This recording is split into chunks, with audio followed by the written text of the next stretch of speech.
Bonjour Fabienne Lupeau, merci Bonjour. de nous accueillir au sein du Salon international de la haute horlogerie. Donc vous êtes la présidente de la fondation de la haute horlogerie et c'est un véritable honneur pour moi et un plaisir parce que vous allez être la première femme à intégrer le Who's Who de Passion horlogère. Magnifique, merci de l'honneur que vous me faites. Merci de la joie que vous faites de répondre à mes questions. Donc première question évidemment, puisque nous sommes aujourd'hui le dernier jour du Salon international de la haute horlogerie à Genève, quel est le premier bilan de cette semaine? Le bilan est plutôt très positif, donc on n'a pas encore fermé nos portes, mais on sait déjà qu'on aura à peu près une fréquentation en hausse de l'ordre de 20%, avec environ 20 000 visiteurs professionnels venus du monde entier. Et puis nous attendons ce soir pour savoir combien nous aurons de visiteurs grand public, puisque la journée du vendredi est réservée, entre autres, à l'accueil du public qui souhaite venir voir ce salon qui pendant longtemps était fermé au public. Est-ce que vous pouvez nous présenter rapidement la Fondation de la haute horlogerie, car les professionnels connaissent bien évidemment, mais le public, les amateurs, les collectionneurs ne savent pas forcément ce que c'est? Alors la Fondation, c'est une institution, la Fondation de la haute horlogerie, qui défend les valeurs et le savoir-faire de la haute horlogerie et qui est là pour en promouvoir, encore une fois, la connaissance, la culture. Donc notre ambition, c'est, sans prétention aucune, c'est d'être une sorte de ministère de la haute horlogerie. Donc pour cela, on a des outils digitaux, on a une encyclopédie en ligne, on a des magazines, des news en ligne, nous faisons des expositions culturelles, nous éditons des livres. D'ailleurs, notre dernière publication est La beauté du temps aux éditions Flammarion, qui raconte l'histoire du visage des montres et de la lecture de l'heure au travers des courants artistiques de l'histoire.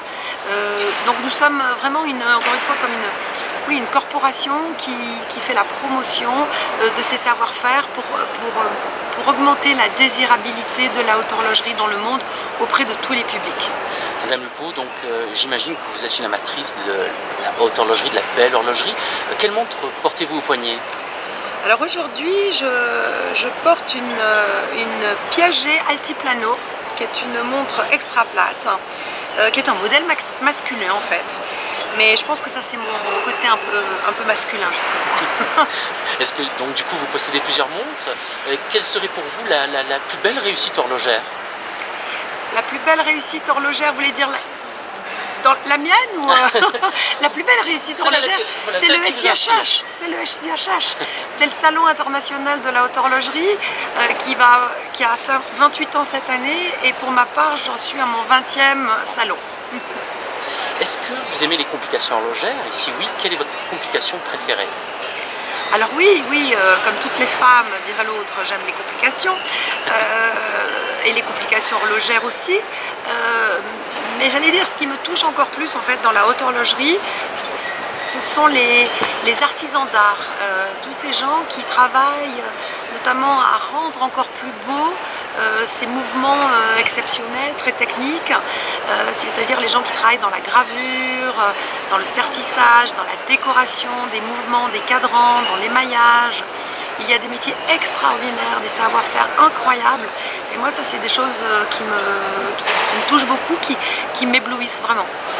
Madame la Présidente, puisqu'on peut vous appeler comme ça, vous avez un métier de passion. Quelles sont vos autres passions dans la vie?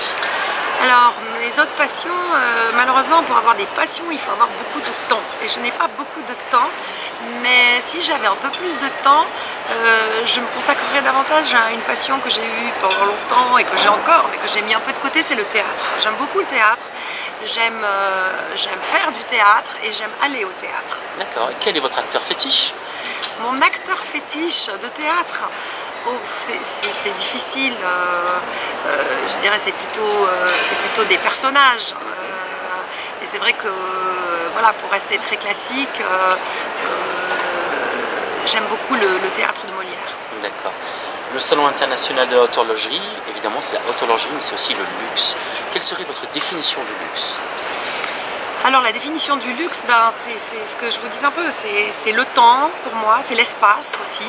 C'est la possibilité d'être avec des gens que l'on aime, pouvoir prendre du temps avec les gens avec lesquels on se sent bien.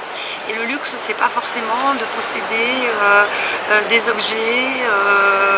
Et voilà, le luxe, c'est savoir se faire plaisir au quotidien, en permanence.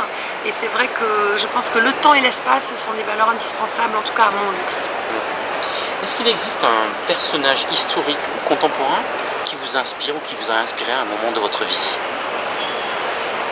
C'est une question difficile parce que si on parle des historiques, ça vous catégorise tout de suite.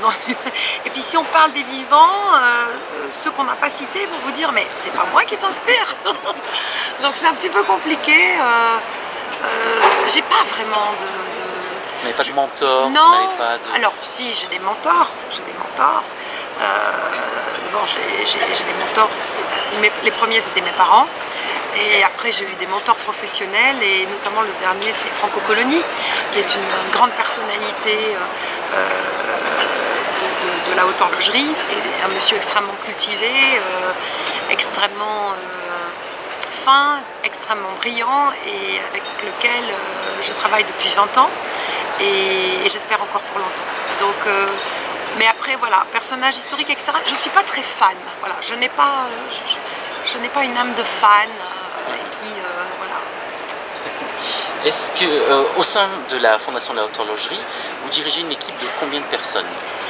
Alors actuellement, nous sommes 37 personnes et nous avons vraiment deux activités très distinctes. La première, c'est l'organisation du Salon international de la haute horlogerie et la deuxième, c'est la promotion des activités culturelles autour de l'horlogerie. Donc c'est des expositions, des événements retail que nous pouvons faire sur les marchés. Par exemple, nous allons faire un Watches and Wonders à Miami en février, du 16 au 19 février, au sein du Miami Design District, où on va présenter aussi des expositions, des ateliers d'initiation à l'horlogerie, des conférences.